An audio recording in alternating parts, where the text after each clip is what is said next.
విలువలతో జీవించిన ఒక తరం నిశ్శబ్దంగా కనుమరుగవుతోంది. అన్నం ముందు ఇతరుల ఆకలిని గుర్తుపెట్టుకున్న తరం అది.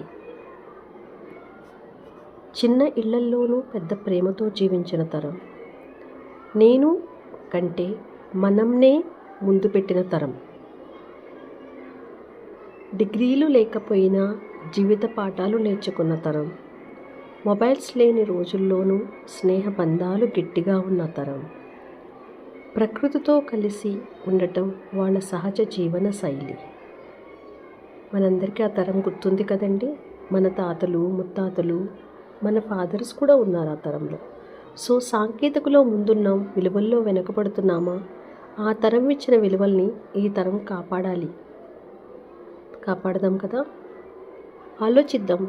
ఏమంటారు మీరందరూ?